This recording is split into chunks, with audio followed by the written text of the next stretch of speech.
Okay, so when you see the old identity, so you're standing in your old life and you're claiming the new, right? The desired reality.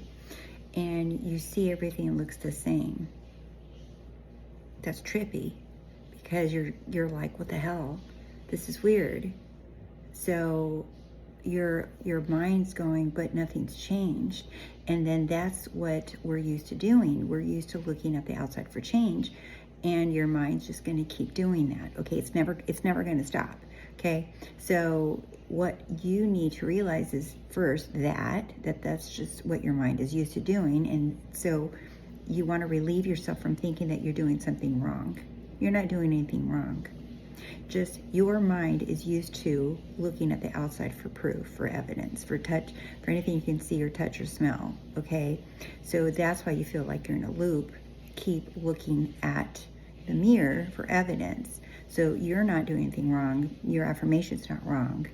Your power's not wrong. Nothing about what you're doing is wrong. You don't have to embody it, push harder, get into the state farther. No, you just want to step back and realize what your mind is just really programmed and used to doing. It's just looking for the evidence. And once you see that, you're just like, oh, okay. You're just used to looking for evidence. You're just used to looking at, and that step right there is just you stepping back, realizing what's happening. You're just like, well, I don't wait for evidence to claim who I am. I don't wait for anything. And I claim who I am because that has to come first. And the mirror reflects it. But you don't check it. Checking it is just you going back to the trap of, oh, the mind's looking for evidence again. You're like, no, I don't need to check anything. Just practice that one thing consistently without doing any other work. Just practice that. Just become aware of how your mind's always trying to do it. You're like, oh yeah, no, we don't wait. We don't do that. Just try that. This is why I don't check the 3D anymore, you guys. I don't check the 3D because I simply believe in the power of my mind. And I know that when I check the 3D, that's me giving away my power to anything outside of me. And anytime I check the 3D, I'm actually delaying what it is that I actually want. And I've learned this the hard way by doing it for years. Like, I'm not trusting that my thoughts in my consciousness are God. I keep thinking that the 3D is going to give me some information that's going to make me feel good about myself. And that's not how it works. So I had to just stop checking the 3D and believe in the power of my mind and work on shifting my thoughts and thinking more in favor of my desire and working on my mental diet. I am going to give you an example of what it looks like to not react to your 3D. What I mean when I say stop reacting to your 3D. And if you guys know me, if you follow my content, if you follow me on Instagram, I am a huge fan of nervous system regulation, preferably the cold plunge. I do contrast therapy. I want to show you a video and I want you to see of me getting into the cold plunge, okay? And I want you to imagine this. The water, the cold water is like something unfavorable happening in my 3D. Okay, so watch me get into the water. I do react because I'm going to react to the fact that it's cold, but notice how, as soon as I get in, look at that. Notice how I don't panic. I go inwards because panicking based off of my circumstances, me being in cold ass water, me feeling this sensation of cold water, of course it's going to cause me to feel discomfort. That's what's happening in your 3D reality. But notice how I don't panic, flail around, scream, want to come out, want to take action from here. Notice how I go internally. I start breathing. I start telling myself, you can't see what's going on internally, but what's happening is I'm holding space for that discomfort. I'm holding space for my feelings. I'm sitting with myself. I'm being present with myself. This circumstance is forcing me. It's forcing me to be present with myself. If I were to panic, if I were to fixate on the things happening externally, what's going to happen is I'm self-abandoning. I'm going to make this situation worse for myself. So I'm going to show you again. If you think I'm not uncomfortable there, you've never done a cold plunge. Imagine you're watching a romance movie, and at the end of the romance movie, you know for a fact that the characters end up together. But in the middle of the movie, they break up. You're calm because you know the ending of the movie, which is that they end up together. It's the same thing when you're manifesting, guys, and this is how you're going to stop yourself from reacting to the 3D. You know the end goal is that you end up with your SP, you get the job, you get accepted into the school, you make the money, you get the house. So if something unwanted happens in the 3D, why are you reacting when you know that you're gonna get what you want? Learn to self-regulate, learn to detach from the 3D and stand in your power. You are a master manifester. Remember that. How do you not react to the 3D when you're manifesting a specific person? I always say step one, like if you have reacted, it's okay. You didn't ruin anything, you didn't mess anything up, you can shift back at any point, and when you persist in the new story, it has to change, okay? What I think most people do is they like freak out when something happens in the 3D and they just instantly start affirming against the circumstance. Like if somebody tells them, I don't want to be with you, I don't love you, they're like, they love me, they love me, they love me.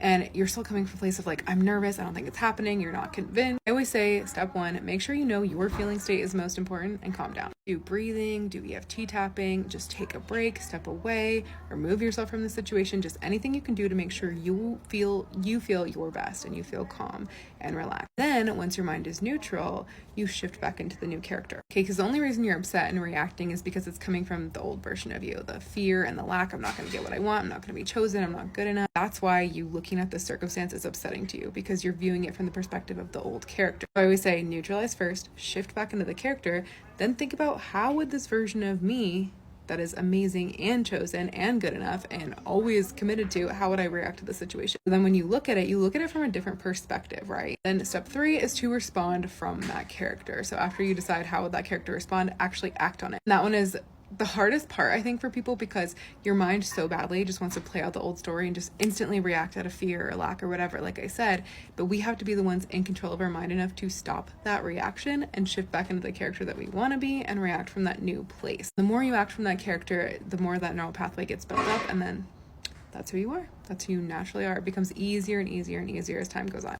So I mean this with nothing but love, right? But some of you need more of a fire under your ass when it comes to your manifestations, right? So I will see so many people, they have one minor setback, right? Which we don't even know if it's actually a setback, but you're giving it that meaning, right? So they have one thing that looks unfavorable, and they are using that one circumstance to make it mean that they're not getting their manifestation. So for example, if you are manifesting a job, right? And the job has not called you back yet, and it's been a while. I'll see so many people like, well, I guess I'll get the next one, right? Or I'll just try again. This one wasn't meant to be because they never called me.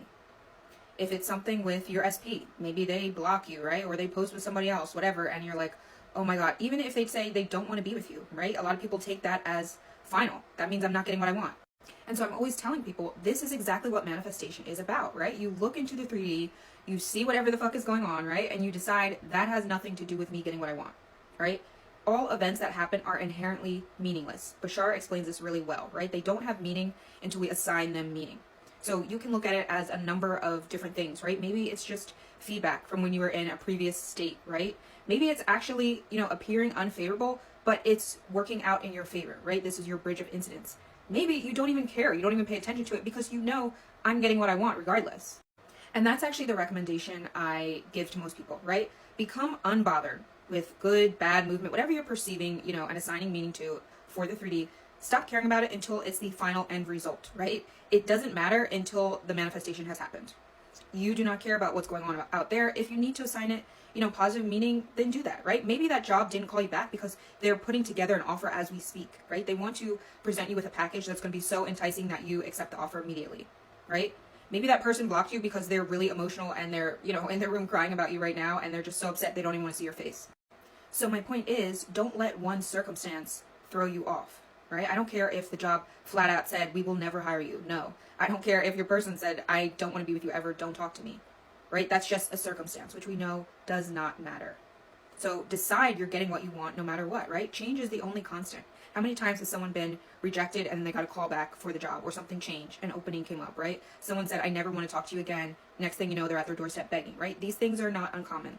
So stick to your decision no matter what. And even if you are manifesting something that seems so out there, so impossible, I guarantee you it's not. All you have to do is stick to your decision no matter what. A common question that I get asked is, how do I stop getting triggered by the 3D? So let's talk about it. So first of all, why are you getting triggered in the 3D in the first place? Well, it's because of the way that you are perceiving it. That's all it is. See, the 3D in and of itself can't trigger you, but your perception of it can. So the goal, remember, when you're shifting into that new identity, is that you are now accepting that this is now who I am. With the understanding that your 3D reality is just old awareness. And so if you are to see a reality that you don't prefer, you know that it doesn't matter. It's just where my awareness was, okay, is. That's okay. It's normal. It's normal to not see exactly what it is you want immediately, because it's shifting your awareness, okay? It's not just like an instantaneous, boom, it's done. Like, think about it as if like you're throwing a seed into that stream of awareness, that ever-flowing stream of awareness that you are. And the more that you stay in the knowing that that is now who you are, you water that seed. Okay, when it starts to get big enough, it starts to sprout, which means it starts to show itself in the 3D. But the goal is to keep putting your awareness on what it is you want and taking it off what you don't want. So you want to stop watering that gigantic flower, okay, that you have in your awareness, which is the thing that you don't want, that you keep watering, and stop watering it so it can die. And you can allow that new one to grow, that new assumption that you are now with your SP, that you now have that job, that you now have that financial freedom. You want to allow that to grow, and the way that you do that is you put your focus on it. So how do you not get triggered by the 3D? Stop accepting it for what it looks like. Start assuming that you are now that version of you. You don't even have to look at the frame. Reality is literally, like, the 3D is just showing you who you are being in any moment. It has no truth to it. See, the thing is that people think that, oh, out here is true, because people think out here is actually happening. But it's not. It's always a projection of your consciousness. And so, well, I see something I don't like. Well, no, I'm good. I'm not interested in that frame. So I just go back into my awareness of what it is I do want. I want to experience this version of me. Okay, so I stay there. So that frame is completely irrelevant to me. Like, I could see the complete opposite and laugh at it. If you are at that point, forget it. You could have whatever it is you want. Because it's not real. It's not out there. It's just your awareness of it. Oh my fucking god, guys, I realized that if you're manifesting something, the present moment is always just past energy playing out. What does that mean? That means if you are looking in your 3D, in your physical reality, for evidence that your manifestation is arriving, and you don't find that evidence and you find yourself reacting negatively to that, you're completely getting it twisted, because your current reality is just playing out from your past belief systems. But the truth is, this is the matrix, and you're like a computer, and you can program yourself to attract a new reality. Now, how do we do that? How do we attract this new reality? We stop reacting. Stop reacting to what your physical reality is mirroring. Literally fucking ignore it. Write yourself a piece of paper of the best case scenario of this thing that you're manifesting, and look at that fucking piece of paper like it's your lifeline. Every time you doubt, every time you look at your physical reality and you really don't think it's gonna happen, that's when you're just entertaining the frequency of it not happening. At the end of the day, this universe is set up on frequency and energy, because what you focus on most is what expands, and the most delusional one always wins. I have manifested so many things in my life out of thin air with sheer belief. Sheer audacity, sheer delusion, sheer consistency of focusing on the vision I knew I was attracting. When you act like it's done and you remove all the limiting beliefs of you not being good enough, not being worthy, not being able to attain that, and you realize that at your core, you are source, you are a master manifester. It is your birthright to make the desires come true that you have inside yourself. You have those desires for a reason. So this is just your little reminder to hold the vision, to not react to what's in front of you because it's not reality. You are literally creating reality every single minute by what you choose to focus on. Love you. So I don't know if you know this, but you can actually reject what's happening in front of you in the 3D and change it on a dime if you change it in here. So here are a bunch of examples of times that I've just like absolutely said hell to the nah to my 3D, and I've chosen what I wanted instead, and I've watched that shit change like on a dime. I try to come up with like some new examples for this video because I know I try to just share usually my best examples, and I end up repeating them over and over again. Some of them might be repeats, but we're gonna start with a new one. So the first one is about my son, and if you didn't know, my son is autistic and he has ADHD, and he had been in private special needs schools his entire educational career. And all of a sudden, a few months ago, he comes to me and goes, Mom, I want to do better in school. Like, I want to be able to go to public school. I want to lose weight. And I said, no problem. So I started hypnotizing him every night. And of course, he loses 30 pounds. Amazing. And he started doing his schoolwork, and it was super easy for him to focus all of a sudden, right? Of course, I was seeing him differently at the time too. The whole time he was working on this goal, like, he loves Wagyu steak. So I told him, like, we're going to go to this really nice steakhouse and get you Wagyu once they give us the okay, like, you're going to public school, because that was like his end goal, right? So of course, his teacher calls me eventually, and she goes, you know what? Xander is doing so well, and he can just go to public school. We're going to have the guy come meet him tomorrow and interview him, and we're going to get him enrolled in public instead. Of course, I'm like ecstatic, and I really was dead set on bringing him to the steakhouse like the next day. This was the Thursday that the teacher called me, and she said that tomorrow was going to be like his last day basically at that school before he went to public school. So I wanted it to be like the next day, like Friday night. And I was like kind of like crap because it's like a really busy steakhouse. It's really nice, and I was like, is there going to be space? I don't know. I called and I said, hey, do you have an reservation for tomorrow at 6:30? And the guy goes, this is what it looked like from the outside. Oh man, tomorrow we're totally booked. And I go, oh, you are? This is what was happening internally in my head though. Okay, behind the scenes. He goes, oh man, tomorrow we're totally booked. And I go, you have a spot for me. And it's at 6:30. He goes, oh my God, wait a second. No, we totally have one. You said 6:30? I'm like, yeah. He's like, yeah, we totally have one at 6:30. I have you down. Done. Another time, this is another new example. I had, this conversation. This is not the conversation I revised with somebody, and they were like super rude to me on the phone. Like they just started like coming at me, and they were rude, and it was somebody I knew. And I was like, what the hell? And I just like literally kept my distance, and I said, absolutely not, in my head. And I said, okay, well, I have to go, and I hope you have a good day. And I hung up the phone. That's what it looked like externally. And then as soon as I hung up the phone, I was like, you're going to call and apologize to me, because I'm not worthy of this kind of treatment. Like, I'm worthy of like an apology, and I'm worthy of respect. The person calls me within like 5 to 10 minutes. I was like, I'm so sorry. I'm just really tired, and I'm sorry for taking it out on you. I just worked really late. Like, let's go do this tonight. And it was a totally good day. But imagine if I had like stuck with that story of like, oh my God, and F you, and this person's so mean, right? Like, then it would have been a different story. Same with the reservation, guys. Like, imagine if I was like, oh my God, and now they don't have a time, and this just sucks because I just wanted to celebrate my son getting into public school. But no, hey, we don't do that over here, guys. We choose what we want. Reject what's current reflection if we don't like it. Another time that I think is like probably the craziest one is the time that I time warped. I've told this story before.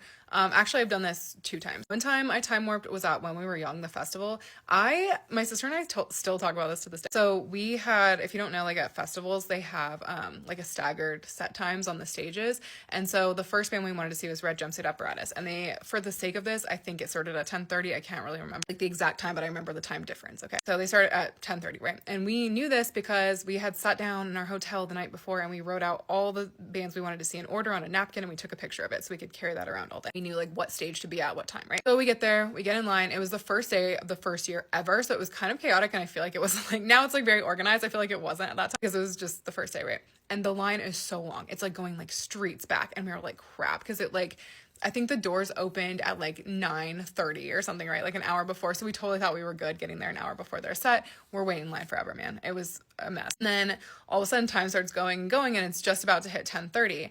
And she's like, we're going to miss it. We're going to miss it. And I started panicking. I go, you know what? No, we're not going to miss it. We're going to see it. And she's like, dude, it's literally like a few minutes away from 10:30. Like, we're all the way back here, like a street back. Like, we're going to miss it. And I was like, no, you won't. I'm just saying right now we're going to see it. She's like, you're crazy. So side note, there's like an app that you can use for when we were young that we use every year. And it basically like gives you a notification if you put in the bands you want to see 30 minutes before their set starts. So I'm like, no, we're going to see him. She's like, dude, it's hitting 10:30. See, we missed him. Boom. I get a notification. Red Jumpsuit Apparatus going on at 11. And we just look at each other and we're like, what the actual fuck? Like, what the fuck? And we both were like, no, because like we remembered vividly writing down the time of their set like on the napkin. So I opened the picture and it had changed to 11. And we saw them, and we also met their guitarist mom, and it was really fun. Imagine I wouldn't have seen them if I had somehow didn't know about Time Warp. Gave into my 3D, right? This one I've told before, but it's cool. It's the 4th of July shirt story. So basically, I wanted to order these matching 4th of July shirts for me, my boyfriend, and my kids. And the problem was I saw them on like, I think it was like July 1st or something like that, right? Or it was like the end of June or something. And we were leaving for a 4th of July vacation on July 3rd, the day before, which means they would have to be there by July 2nd in order for us to get them and, you know, leave for the trip on time with the shirt. So the only problem was when I saw these shirts, it said the earliest I could come is July 9th. I looked at it and for a second I was staring at it and I go, good thing I know about Law of Assumption, and I clicked buy. And I just was like, oh, I'm so glad those came by July 2nd. And I just like moved on. And I got a notification like the next day. I think I got an email from them. They're like, this has been delayed. It's now coming July 12th. And I was like, denied. So glad it came on time. Okay. And then I remember I got an email July 2nd, which is the day they have to come, right? And it said, your items just shipped. A logical, normal person would have been like, oh no, or obviously not getting them, not me, dude, no. Deny the 3D if it doesn't show you what you want. And I was like, so glad they came on time, just went about my day. And my mom, I remember, was watching my kids at my house that day because I had an appointment. And I came back from the appointment and she's like, oh, something came for you. And it was the freaking shirt. And we all wore them for 4th of July. So a few years ago, my check engine light came on. And I remember I was like, I'm denying that crap. Like, that's not happening in my reality. I literally just like pretended like it didn't come on. And I just went about my day, drove like normal. And it literally never came on again. So I don't know, man, don't know. Another thing with my car, my backup camera stopped working randomly. And I was like, I just pretended like I didn't I actually looked when I backed out, by the way. But I like, in my head, I was just like imagining like the camera was also still working and it had never gone out. And it literally just like started working again consistently every single time because it was kind of like hit or miss. It would like sometimes work, sometimes not. And then one day I just like pretended like it always had worked and it was totally fine. Another thing with my car, I just thought of, I just keep thinking of new examples for you guys. One day I was driving with my daughter. We were listening to Pierce the Veil. If you know, we are obsessed with them. We love them. And I turned the corner and all of a sudden the speakers just like crack and like stop working and it stopped playing the song. We're like, what the heck? Are my speakers broken? I couldn't get them to work. And I was like, oh well. And I go inside and I pretended like we listened to the song the whole way home. And I was like, no, the speakers work. Like in my head. And they literally have worked since then. Since then, they've never gone out again. I've never had any issues with the speakers at all. So those are some examples. It's getting pretty long. It's like 7 minutes, but I'll try to think of more and give you guys more. But I do this literally when I tell you it's a lifestyle, it's a lifestyle. I do this day in, day out. That's why I have so many like weird little examples like that, because I just use it day to day. It's like, if I don't like something, I'm like, no, this is what's happening instead. Like I just don't accept it. And this is, I guess, perfect proof and evidence of that.